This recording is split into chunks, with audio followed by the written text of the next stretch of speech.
Hi everybody, I'm Kathleen Byram. I'm the author of Conversations with Dawnkey, A Bipolar Journey.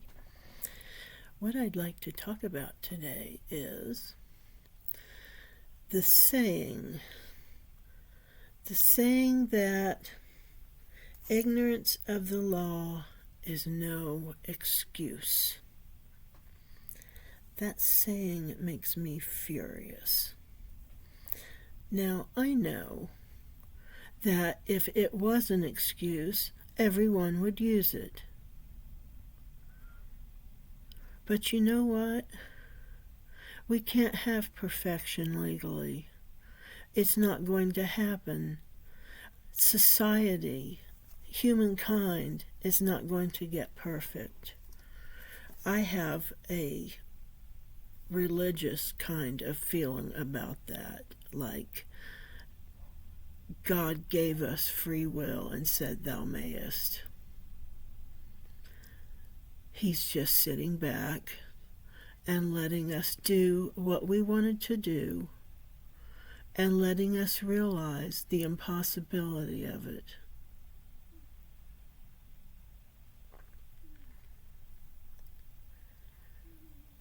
What I want to really talk about, though, is some cases that have happened regarding this saying, ignorance of the law is no excuse. Let me read this to you about Ratzlaff versus the United States, 1994.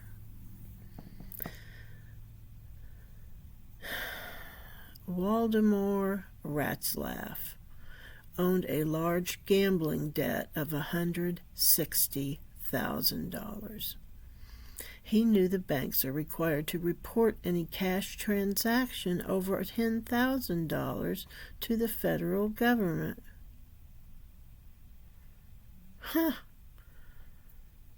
Did you know that? I didn't know that. Ignorance of the law is no excuse.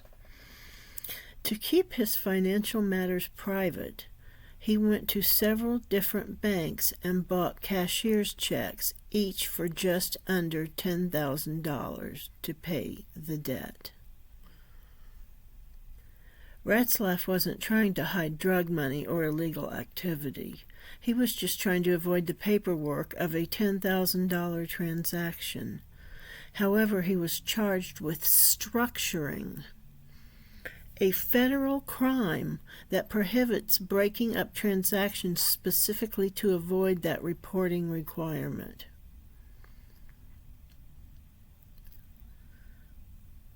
It perfectly illustrates the mala prohibita problem. I hope I said that right. His action, moving money he owned in a way he wanted, wasn't inherently evil, but because he didn't know the obscure technical anti-structuring law, he faced prison time. It highlights how the law doesn't just regulate wrongful acts, it regulates how you conduct your private business in ways the average person would never guess were crimes. Here's the other case, the double standard case. Oh, I cannot pronounce this right. It looks like Heien, Heien, versus North Carolina, 2014. This shows how the ignorance of the law standard applies differently to citizens versus the police. The story: a police officer pulled over a driver because the car had only one working brake light.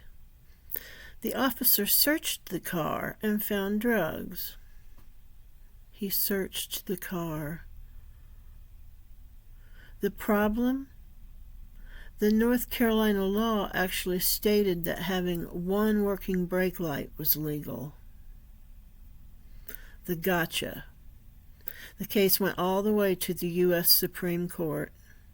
The court ruled that because the officer's mistake about what the law said was reasonable, the traffic stop and the subsequent search was constitutional. Rules for thee, but not for me. If a citizen doesn't know the law, they go to jail. Ignorance is no excuse. If a police officer doesn't know the law, the courts often call it a reasonable mistake. It's a powerful way to demonstrate the hypocrisy inherent in the no excuse doctrine.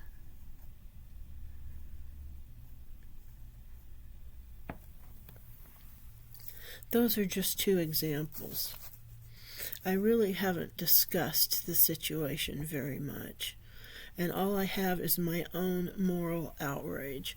I have no experience or knowledge of the legal system, but I have plenty of moral outrage about this.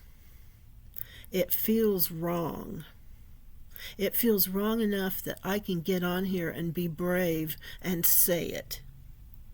I don't say stuff unless I feel pretty sure about it. How? How can we know everything? It's inconceivable, is what it is. Well, I've griped enough about that. I'm not saying anything of use now, so I'm going to let you go now that I have RBF, and I hope you'll like the video and consider subscribing. I'm Kathleen Byram, the author of Conversations with Dawnkey, A Bipolar Journey. Thank you for listening. Bye-bye.